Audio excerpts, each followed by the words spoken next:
these incredible tools and digital learning in general will work for us. But as I said earlier, the risk is that we think this is about content creation and we operate from a top-down perspective continually, and then we still wonder with these smart tools why we're still not getting people to use them.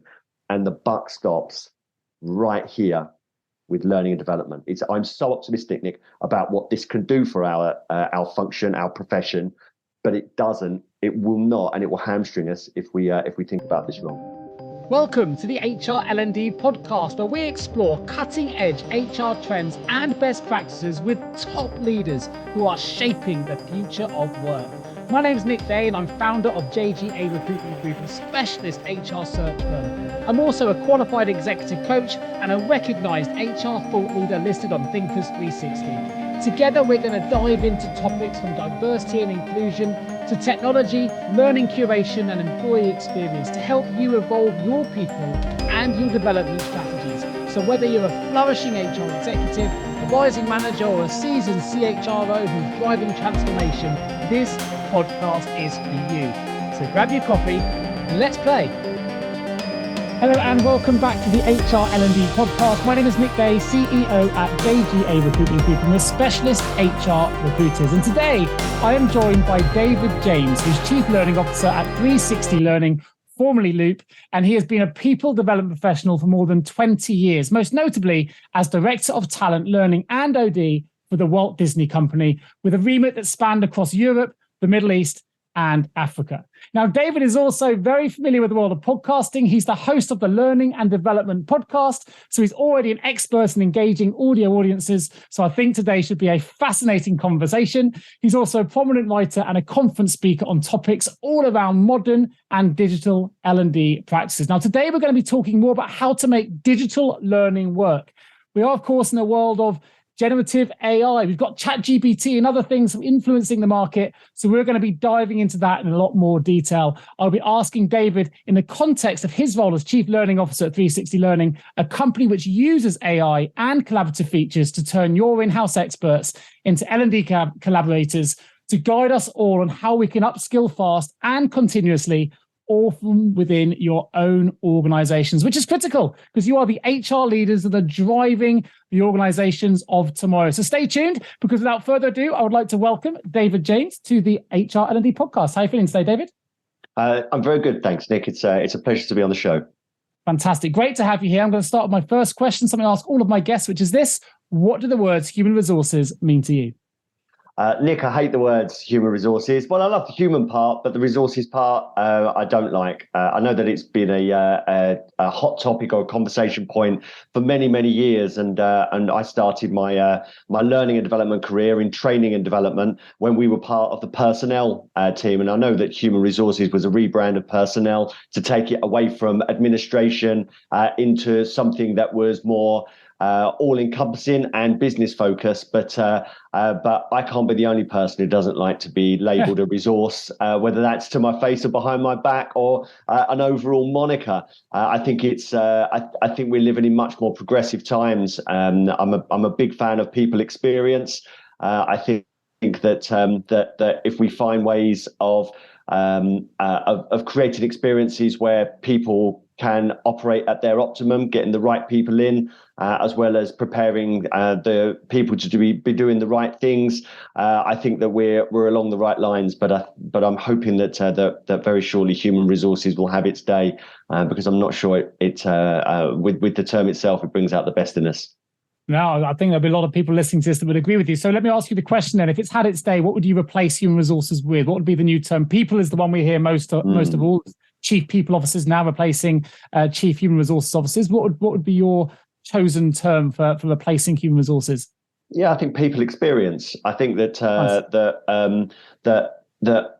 whilst the recruitment side is one element, it is, is what is it, 1/5 of the human resources experience, and I think that the other 4 are focused internally. People are interested in about their experience as employees, as workers, as team members. And I think that the recognition that we're people and that our experience is important. I think as a label and as a brand, it's more appealing than the term human resources, which I still think, as an association, has its roots in administration. But with a career of nearly 25 years now in HR, I know that it is and can be a whole lot more. So I'm part of the people experience brigade until convinced otherwise. No, people experience. I like it. So let's listen. I gave a brief introduction to your background, but 25 years, you've been immersed in the world of learning and development. You've been a pioneer in trying to push the narrative, bring it up to date. We've now got generative AI, which talks about brief introduction as well, which is kind of changing everything again. And there are a lot of people resistant to change in all sectors. To be fair, it's not limited to HR and L&D, but. Tell us a little bit about some of your work, how you've seen the market change over the last 25 years. You've worked at senior level roles, you're now at C-suite level, that's kept you motivated and kept you focused and kept you passionate about driving the L&D industry forward. I suppose I'm passionate now because I think that there is a huge opportunity for us. I think learning and development is one of the most popular parts of any organization, but it's one that's also riddled with anxiety because we don't know whether what we do works or whether it delivers us an intended impact. It's very easy to make a case for learning and development in that some of the unintended consequences of bringing people together is just good, isn't it? Sure. This is over $400 billion annual market, industry, learning and development. And for us to not know whether what we're doing is making a planned impact is frankly not good enough. And I think that for the whole time I've been in learning and development, there's been this, I don't know, there's almost like two camps. There is either those who are fully entrenched in face-to-face and those who are huge digital advocates. But I think that we've got ourselves into a tricky position where that is a legitimate conversation because we just don't know what works. Give you an example is that in any organization with more than a few hundred people in or a few thousand people in, you can't avoid the need for digital learning. The opportunity to upskill and reskill people at scale is non-negotiable. But there is so much money in digital learning that's probably the area that we have the least oversight for whether it actually makes an impact. I would go so far as to say that with the hundreds of billions that are spent on digital learning every year globally, I'd say only a tiny fraction of that can actually be attributable to helping people to do what it is that they're in our organizations to do. I mean, when you think about it, Nick, there's usually vast suites of generic off-the-shelf content that is completely remiss of any context whatsoever to do with an organization. Sure. And that is our go-to for upskilling our people. When in my experience of in-house, I'd say 90% of all the learning needs emanate from the questions, how do you do the right things around here, marrying the technical aspect of a role to the cultural aspect. And we're not just talking if I mention culture, it's not just about generally how things are done here from a behavioural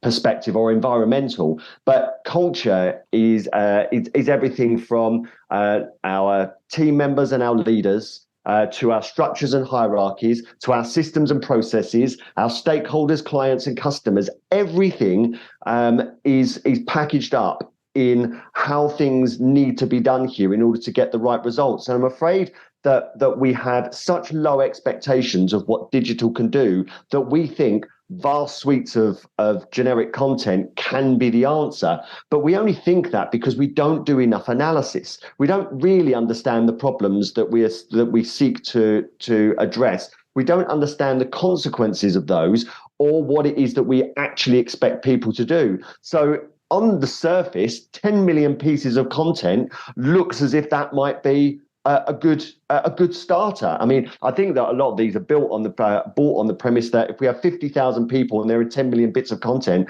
then there must be something for everyone, right?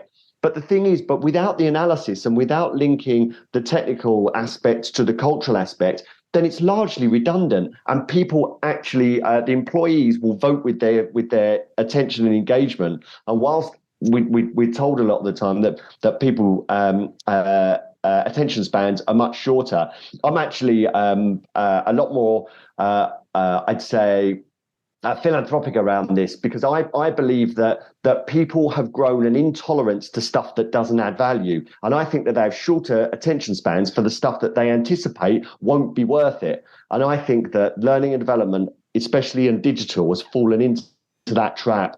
It's people don't see the value, so they don't engage, and we are left with billions spent every year on stuff that doesn't make much of a difference.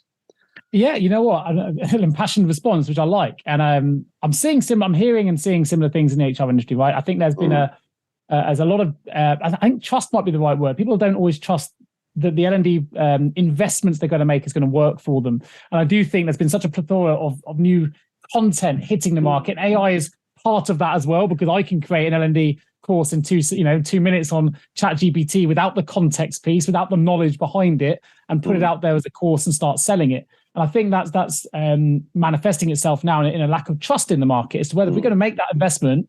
How do we know it's going to work? So what's the answer?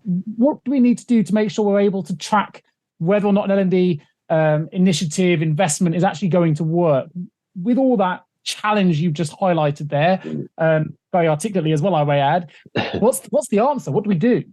Right. So first of all, I'll tell you that top-down L&D is never, ever, ever, ever, ever going to work. It hasn't for the 25 years I've been in, and we've seen this. It just doesn't work because you're trying to turn local needs, you're trying to aggregate them up to common needs, and then bring them down to standardized content for which people have attended programs for decades now and not known why they're there. And it's because of the distortion that's been done, that learning and development has thought was absolutely necessary in order to develop people at scale, but it will never, ever work.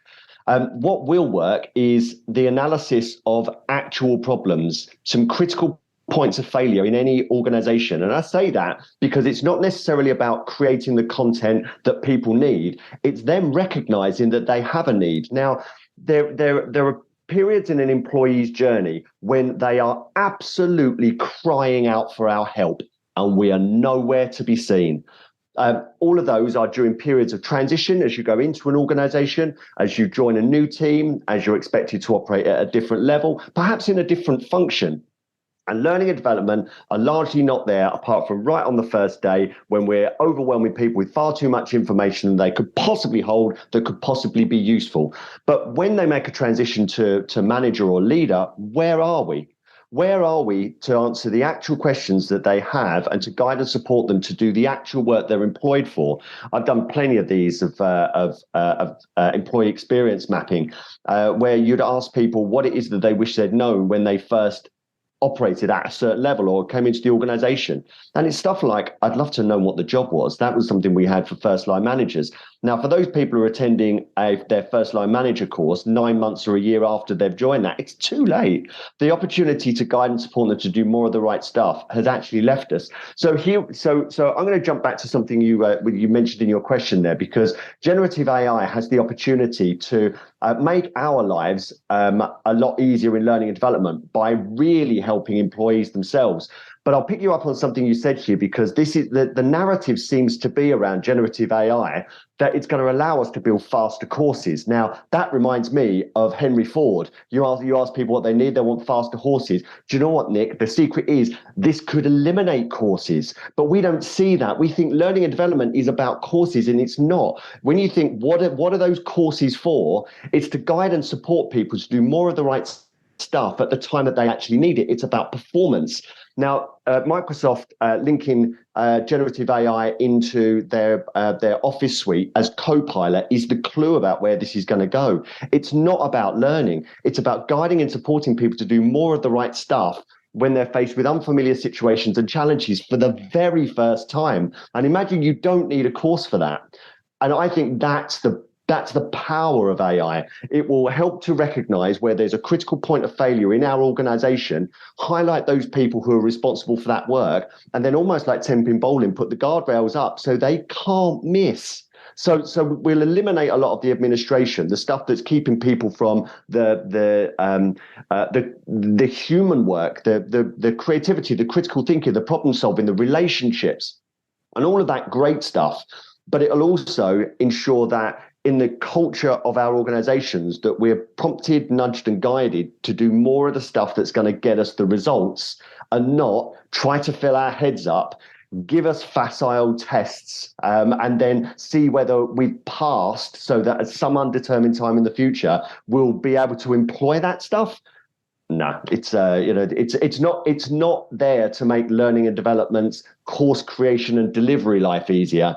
This is the absolute switch around. This is aimed at and for employees to help them to do what they are trying to do, but better. And I think that learning and development need to wake up and catch up to that news, because if we think it's about faster courses, this is the Henry Ford moment all over again.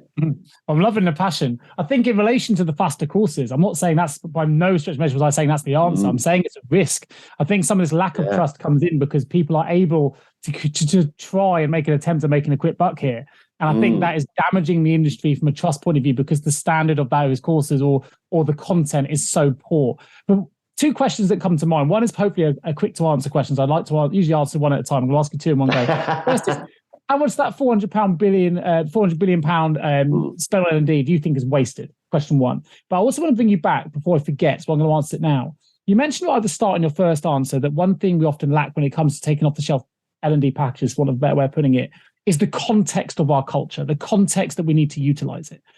So a question that comes to mind for me, when we're talking about generative AI in the context that you've talked about it there, and I can understand exactly how that could be amazing, right? It could transform the way we approach it. However, AI typically doesn't understand context. Robots can't contextualize things in the way that humans can. So is there a risk there that we then start relying on Microsoft to understand the weaknesses and Microsoft to find the solutions, when actually Microsoft doesn't understand the context in which the challenges have risen?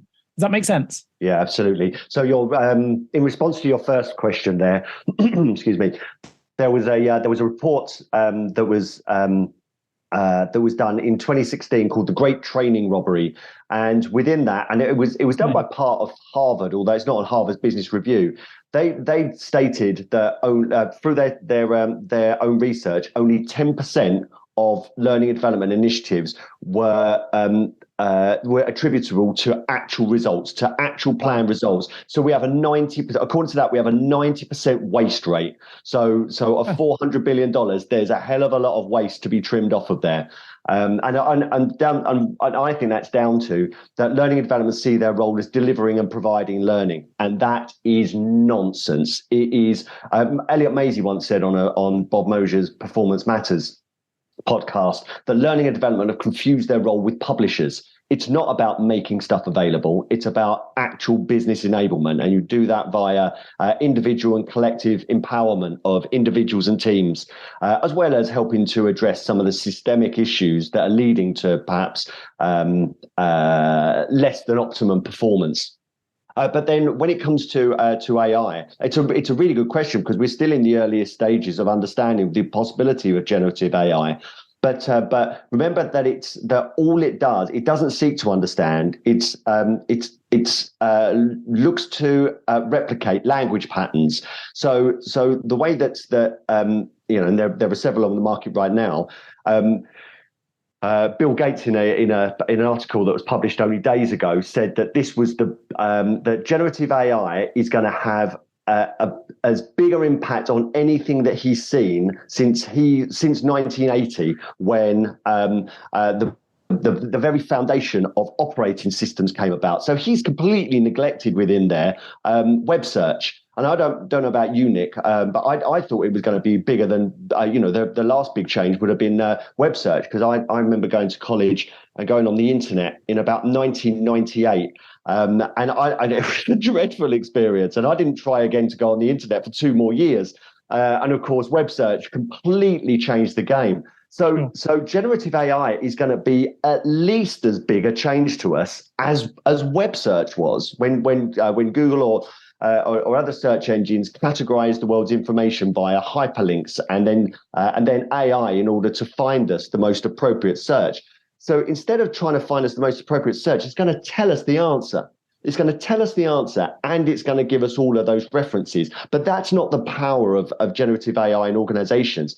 You would turn that in on your internal documents. So it doesn't just tell you how to do things, but there is also the collective know-how and wisdom of the people who successfully navigate your organization. So they give you the how, the cultural aspect. And of course, it's not going to be 100% right, but that's not the aim. That's not the end game with generative AI. Through feedback, iteration, and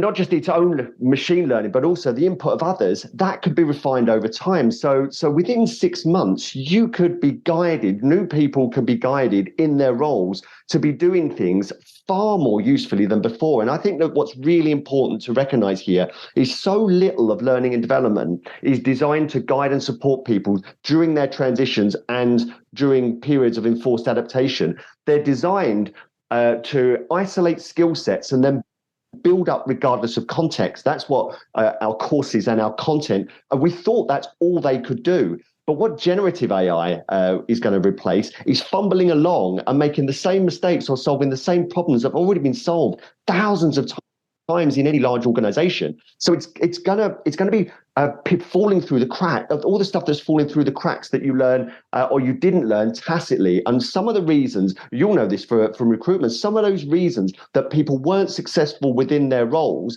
because the tacit know-how was rubbing up against what they thought the reason for their hire was. This is going to guide and support them to do more of the right stuff, opening up culture so it's tangible, so that people can actually feel it, see it, and experience it and use it to their own advantage. I see that as the huge opportunity. So it's not replacing anything, but it will certainly elevate the role of learning and development to be doing, to adding value in ways that the organization could only dream of before. I like the idea that, it links for me in the way that I'm visualizing this and understanding your responses here, that it's not a million miles away from what we're trying to establish through developing a coaching culture, which is, I mean that by the way that it gives the employees the opportunity to ask the questions that they need the answers to, rather than the managers telling us what they think we need to know. I think that's what I really love about this kind of response. I've got a problem in real time, and Microsoft, it'll identify that I'm having the same issues. I can ask how to have it solved in my own way, and it'll hopefully generate a learning pathway that allow me to fill that gap. What about the quality control piece? So if we use some of these software, if they go out to the internet and it comes back with the answer, right? And I understand that concept, but there are lots of content, lots of language on the internet. Not all the answers are correct. So what's the process for understanding whether the content coming back, those answers coming back, are the right answers or the correct answers, or answers we should be listening to? Okay, so I think that it's important to, like, the learning and development should be looking at the inward part. So I'd say that where generative AI is right now, it's like having it would be like having a subject matter expert whose knowledge is about 70% there. So were you to ask internally, how do I raise my profile and get support for my ideas? Right. So that is going to be unique in most organizations, at least like nuanced. And so to go internally and get that, I'd say that yeah, there is a role, but there's two quality assurance levels. There's one that could be played by learning and development or subject matter experts. So say, for example, that if your intention was to build up a bank of resources or courses that answer these questions, then you could quality control that. But what's built into generative AI is also the feedback, was this useful? And again, what we've got to think about is, what's this replacing? It's probably only replacing turning around and asking the person next to me. Now, I don't quality assurance Margaret when with the answer that she gives, or Trevor on the other side. I take their word and I give something a go. But it will iteratively get better from the feedback of the user. Sure. You know, we're not asking them. Remember that these questions aren't going to be, how do I design the killer product and launch this tomorrow behind the CEO's back? It's simply, how do I do enough of the right stuff in order to get me currency in this organization, support for my ideas, and then enhance my own reputation as an employee? This is in the grander scheme of things. This is it's only going to be like asking one or two other people around you for answers. But where I see the real power in this, Nick, isn't in I'm in a situation, I wonder what I should do now. It's in the anticipation of needs, because when you're new to a role or an organization, I remember the first time somebody said to me, it was only my first few weeks at Disney, and they said, David, could you do a course on working in a matrix organization? And I went, what's a matrix organization? They went, it's what you're operating in now. Like, you go, I just spent 2 months not knowing what on earth a matrix organization. I got this need and I didn't even know I was in one. So generative AI, there was all this talk this year of the new roles it's going to create, like prompt engineer, which is how do you ask the right questions? I think that's going to be a need probably until the end of this year, until the technology advances to such an extent you don't need to be Sure.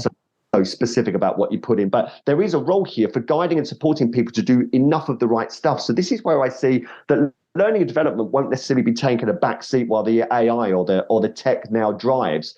I think the language that Microsoft has used with Copilot is really useful here. That learning and so the Copilot or the generative AI can help you get to the needs, understand the needs, get the data regarding those needs, isolate the cohort responsible for the work, and get you 70% of the local know-how in order to plug those gaps in a way that learning and development couldn't have dreamed of before. And that's why we rely so heavily on top-down initiatives. But if you've got a co-pilot that helps you with all of this stuff, imagine with the conversations to understand what those needs are, the relationships that you build with those stakeholders, the empathy that required for working in partnership with the people responsible for the work, and those ongoing relationships, building those feedback loops so that what's tried today starts making an immediate impact on both performance and results, but will only improve over time. I think the opportunity and also to bring HR together so that, because we all know that people to some extent behave a certain way, especially established middle managers, because they're rewarded for that. And unless we change the reward mechanism, then they're unlikely to change at all. So imagine that you're bringing this all together and say they're probably behaving like that because compensation is built into that. That's what their job family and job description actually dictates that why they do and if we get a co-pilot that can recognize that in seconds and say this is probably why that cohort is working like that, again, you've gained more insight than you possibly could by doing all that manually. Great. So let's suggest that I'm an HR professional listening to this now, and I've been taken by your passion here for the subject. So I'm bought into the fact that David here has 25 years experience in this sector and is really taking the industry forward and very passionate about it. I think, you know what, my L&D strategies aren't working at the moment and I want to make a change and I want to take on some of the learnings from what David said and implement it in my own organization. How can you make digital learning work? What's the next step you suggest an HR director or HR manager or L&D leader, perhaps is listening to this show right now, took next? So I'd say that this all starts with Nick answering the question, why are we here? Now, the reason that is such an important question is that 20 years ago, the music industry and the people that made a lot of money from the music industry the way that it was, all lost. That is record companies, that's music publishers, that especially was high street music retailers, because there was so much money to be made in selling physical copies. And so they decided that with streaming, they were going to just replicate their current model, and you were going to go into hmv.com and buy your physical record and then maybe come back next month. And whether it be Napster, whether it be iTunes, and then in the end Spotify, they had a very different vision. They didn't look at the market and say, how do we rinse this market, or how do we get people in L&D? How do we get people to engage in our stuff? You've got to rewind and go, what do your people, your customers actually want? They don't want faster courses. They don't want more engaging courses. They don't want a vast library. They want to be able to do the jobs better and faster, and they want to improve their prospects. That's that. Right? If we break that down as to why we're actually here, we will look at the technology landscape and we will determine how best to use these incredible tools to help our clients to do what they are trying to do better. The market market's going to be really noisy. The market's going to tell you you want faster courses, but you will not go wrong if you stay really aligned to what your organization needs, because these powerful tools will help you to do that. But we have to be really clear about why we exist. And if that doesn't start and end with the people that need our help to do the jobs and get the results during periods of, we think this year is going to be fast in terms of the requirement of people to upskill and reskill. This is only going to get faster. And so if it starts with us, then we understand what we're here to do, then these incredible tools and digital learning in general will work for us. But as I said earlier, the risk is that we think this is about content creation and we operate from a top-down perspective continually, and then we still wonder with these smart tools why we're still not getting people to use them. And the buck stops right here with learning and development. I'm so optimistic, Nick, about what this can do for our function, our profession, but it will not, and it will hamstring us if we think about this wrong. Have you ever asked yourself, how can any recruiter understand my HR recruitment challenges? Please don't give up on your hiring challenges just yet. Here at JGA HR Recruitment, we appreciate the difficulties associated with attracting, recruiting and retaining top human resources talent. We also understand just how costly a poor hire can be. JGA HR Recruitment would like to partner with you to help you overcome your hiring challenges. Contact us today on 01727 800 377 or visit jgarecruitment.com to find out more. That comes across. It comes across. It's great. I'm loving the energy. I hope the listeners are getting that too. Well, let me ask you then, because let's be fair. I've asked you questions that have encouraged a selling response, shall we say? And I wanted to paint the picture for people. It's an area of you're really, really passionate about, of course, as Chief Learning Officer for 360 Learning. So, but actually, although you've sold generative AI and sold the future of what the L&D industry could look like if we start to embrace it, actually, you're all about the doing and always have been. So tell the audience a little bit more about what work you're doing at the moment. What's the work that you're currently involved in? You're all about practicing what you preach as well. So give us a little bit of insight into your current work that you're involved in, and also 360 Learning as well. Yeah, sure. So just in essence, our 360 Learning recognises that the local know-how required to help people to do their job, the vast majority sits within your organization. It's the antithesis of the buy a behemoth system with multiple content plugins. The more you have, the more engaging it is, the more people will love it, and then consumption equals competence, which we know is nonsense.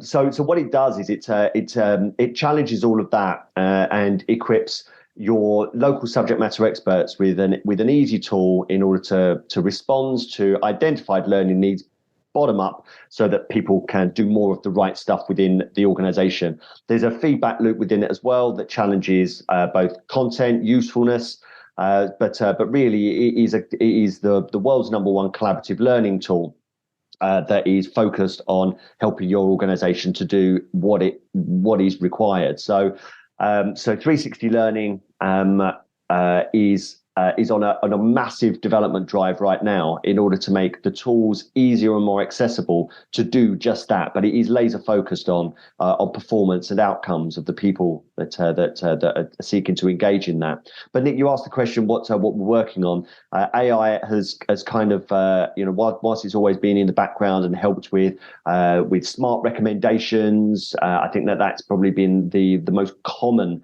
application of AI over the last few years. With the advancements in AI, we are looking probably like many vendors are right now about how we utilize that so that we get our customers, learning and development, out of the weeds, out of the administration. And so they are able to do the high value analysis and stakeholder management, as well as coaching that they need to with their clients, because there's no need for them anymore to. I suppose it's an outdated model to work for the computer or the system. I always found the role of LMS administrator the most dystopian in our profession. Imagine that you work for this dumb tech that everyone hates. The world's changed now. That we've got smart tech that can, if it's not at least one additional team member for you because of the hard work that it's doing, then it's simply not. It's not the tech. It's not modern enough. It's not picking up the that burden. So that's kind of the stuff we're working on, what we stand for, but where the focus is. I think that I wrote a piece for Forbes in January, and it was the very essence of it is I took pretty much all of December off, Nick. I was in a very fortunate position. I moved house. I'd saved up all my holiday, and then but a couple of days in, I thought, what am I going to start writing about this year? And when I logged on, I was like, oh my goodness. I felt like Superman in Superman 2 when he goes away with Lois Lane for a little bit and he misses the news that these 3 super baddies have taken over the world. And I came back and I thought, what on earth is ChatGPT? But I wrote this article for Forbes in January talking about what the potential of future iterations might be after ChatGPT-3. And it takes about 3 weeks for articles to be published. And by the time it was published, ChatGPT-4 was out. And within it were some of the things that I'd predicted would be in future iterations. So within 1 month, what I thought was a future projection was just, publicly available. So I think that this year is going to be a hold on to your seats, hold on to your hat, because I think that we're in for a wild ride. And some of the things that we didn't think would be possible, I think that will be easily accessible and free to us and our client groups. So we'll be looking and reassessing the value that we can add in the face of these advancements, rather than all we thought we could do with the resources available to us.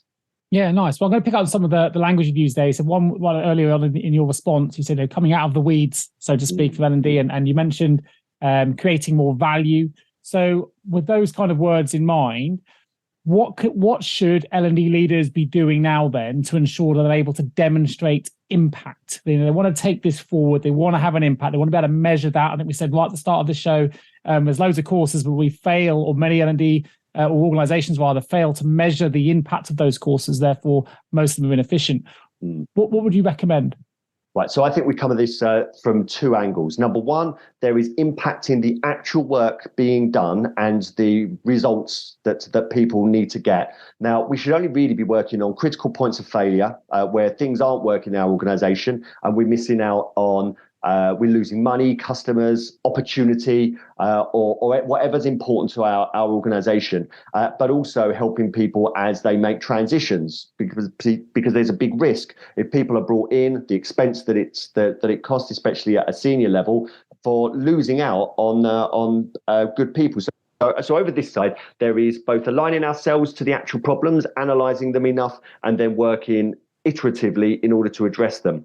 Now that's hard, and sometimes learning and development aren't invited into those conversations or might be kept at arm's length. But the one on the other side, I think, is our absolute sweet spot. There's a lot of talk in learning and development circles about upskilling and reskilling. And I always ask the question, what for? Why? And then we get a long-winded answer, which pretty much leads to internal mobility. Right. So if you are upskilling people or reskilling, especially reskilling, then you're preparing people for jobs that we need, or roles that we need now, or we need in the very near future. And with a tight jobs market as well right now, we should be aligning ourselves to our company's internal mobility metrics. I was talking to an HR leader very recently who said they had a high churn problem, but also that they were hiring an enormous amount, up to I think about 70% of hires were external. I said, can you not see the correlation between these two things? What are you doing to actually facilitate or activate internal mobility? I said, that's what your L&D spend should be focusing on as a success measure. And so that's where I stand there. Everything else is almost superfluous, Nick. We talk about that $400 billion globally spent on learning and development that we don't know whether it makes a difference or not. Those are the only 2 metrics that matter, that people can actually do the job and deliver the results that they're expected to, but not on an individual basis. I mean, that's L&D upside down for no reason. These are critical points of failure that mean that the organization is missing out on opportunity or good people or money in some way. And the other side is internal mobility. If we are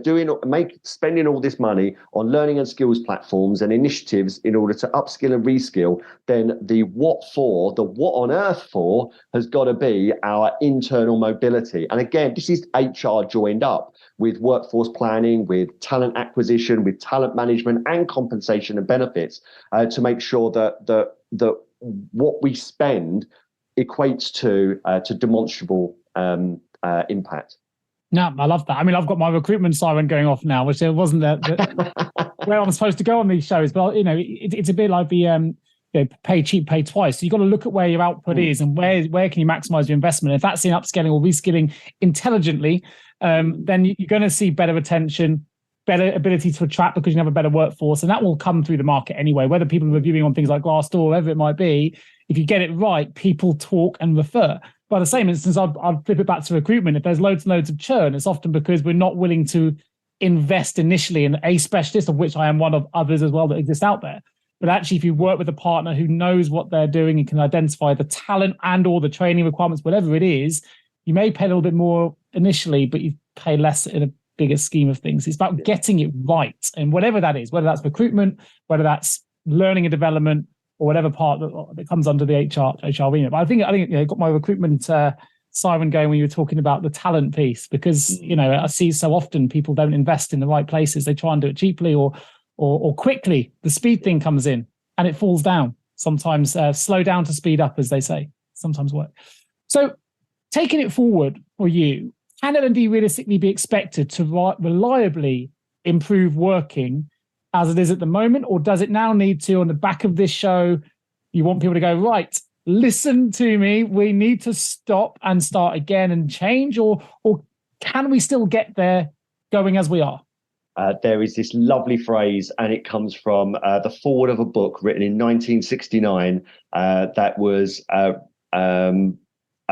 alerted to me from Guy Wallace. Guy Wallace is a learning and development expert and a mentor of mine who's been in the field since 1979. So he sent this to me, it was 1969, and the words were, "We can't get there from here." And it was talking about the provision of training as opposed to affecting the work. Because what it refers to is by creating curriculum of isolated skill sets built on generic content with only allusion towards the work itself and the context, then we can't predictably and reliably affect performance. Nick, that was 1969, and I'm on your show in 2023 talking about exactly the same thing. So the answer is no, we cannot get there from here. And the reason is that if we don't understand the problem that we're trying to solve, then we can spend $400 billion on a solution and still make no impact. And that is where a lot of learning and development is right now. So what we need to do is we need to understand the problems that we need to solve from a performance perspective, from a transitions perspective, and from an internal mobility perspective. We need to understand the critical points of failure in our organizations that require our attention. And once we've understood them, that they are a problem, the consequences of that problem, so that we've got data that says, yep, that is something that we need a team like learning and development to focus on, then we have our ground zero. And then what we can do is we can iterate in order to make a planned, meaningful difference. Because the alternative is to do what I've been seeing in this profession for 25 years, which is waiting for the next silver bullet to reframe what the perceived problem is, which is usually both sold to us as a problem and a solution by a market that's never worked in learning and development, and then make no difference. But we need to, with the opportunity for us right now is AI, generative AI is going to allow us to do all the bottom-up work in seconds. So that will enable us to then do the stuff that makes an actual difference. Because I've said it before, if we think this is about faster courses, we are going to miss this huge opportunity that's right in front of us. And I'm not hammering your words there, Nick, with the courses part. I was listening to a Josh Bersin podcast this morning where he was talking about the opportunity of generative AI being faster courses, and I thought it's absolutely not. It's a risk for me. I mean, I'm quite passionate about using ChatGPT wisely. It's a great product, but it's a bit like someone putting a post on LinkedIn, right? If you're using ChatGPT to create it, don't post it. If you've got nothing to say, don't say it, is my view. If you've got something to say, then you say it. Don't use a computer. That's what social media platforms are there for, you to have a voice. It's like having a podcast. I have something I want to say, so I have a show. I don't have a computer doing it for me, or I wouldn't be. That's the bit. And I think there are people publishing books now that they haven't written, and you lack that context piece. You use ChatGPT for payroll articles, for example. I have a payroll podcast as well. It doesn't generate anything that's worth any value whatsoever, because it doesn't understand the context of the industry. And that really highlights to me some of the risks associated with it. However, what I thought was really interesting, I hadn't heard that phrase before, so it's we won't get there from here. But it links synonymously with a phrase I use quite a lot, which is what got you here won't get you there. So very similar. But I use that a lot in the payroll industry because, payroll, I've got another podcast called the Payroll Podcast, and on the payroll professionals now are often resistant to change. It sounds to me like L&D is in a similar spot in certain degrees, because they say we're already paying people on time and compliantly. Why change it? I mean, that's fine. That's the very least you should be doing. Actually, if you change now, what is it you're not doing about HR data you could be reporting, the trends you could be identifying, and actually the ability to be more strategic in the way that you view a payroll operation? It sounds to me the L&D profession is in a similar spot right now. We don't sometimes resistant to change because what we've done we think is working, but we're not really measuring that impact well enough. And therefore we are closing ourselves off to opportunities which could far outstrip what we're achieving at the moment. And not just in terms of L&D, but actually how it can improve talent, attraction, retention, all those things as well. One question I have before we open the vault for you, David, is I've done a few shows on this in the past where pre-pandemic, admittedly, the new thing for L&D was all about VR, virtual reality, and changing the way that we look at things, making L&D more immersive. That was a great podcast I did, which was talking about how we can use VR to improve our understanding of diversity and inclusion and equity, in the sense that you can almost put yourself in somebody else's shoes and feel what it's like, and having that kind of experience. We talked about experience right at the start of the show. Where does that now sit in the L&D agenda? Have we moved on from that already with the speed of AI? Does it still have a place? Is that still seen as cutting edge, or have we missed the boat on that? So there's two answers for that, Nick. The first one is acknowledging that emotion is such a huge part of the work and life experience, that anything immersive that can help generate the emotion that you'd gain in a situation is only going to help with retaining that. But on the same side, learning and development falls into this trap of looking for a new and novel way of delivering the same old rubbish. And we think so. One of the mistakes here, you talked about perpetual mistakes in payroll. One of the perpetual mistakes in learning and development, we think our role is in delivering learning, and it isn't. Like whatever we choose to do, and it could be short instructions on a post-it note or an immersive VR experience, it's to impact the way the work is done in order to deliver the expected results. And that is so the business gets what it needs from its people today, and people improve their prospects by doing more of the right stuff in our organizations. But we don't. We buy into all of this stuff thinking, if we just put our stuff in this, they'll get it. This is why there's so much conversation about learning culture, which drives me nuts, because what that says is if people change, if the 100,000 people in our organization change, they'll appreciate what we do. Oh my goodness. What about if the 10 people in L&D spent less time navel gazing and delivering the perfect course, and actually went and spoke to people about what it is they're expected to do and what they're not able to do easily or effectively? If you got 1,000 of those people to start delivering more the expected performance and then getting the results, that's still 1,000 more than you would do from the next silver bullet initiative that will be run, that isn't designed to affect the work. It's designed to deliver learning. So this is where we're stuck at the moment. And I think that it is only what marketing went through 20 years ago or so, marketing being the other art in learning and in an organization. But then it became a science that you can pretty much predict. The more you spend and the more that you do, as long as you've worked out what actually works for you, the more leads you get, the more customers that you get. And this is what learning and development need to do. See that your role is in all of those people experience things that help people to do more of the right stuff at the time that they need and the organization requires them to. So the upskilling and reskilling isn't just another buzzword like competencies and behaviors were, a decade or two ago, another top-down initiative in order to co-opt people into working in a certain way. But upskilling and reskilling means actually delivering so that people are more efficiently, effectively able to transition into and through our organization, and then reskilled at a time when their profession or their role, their task, their department and the organization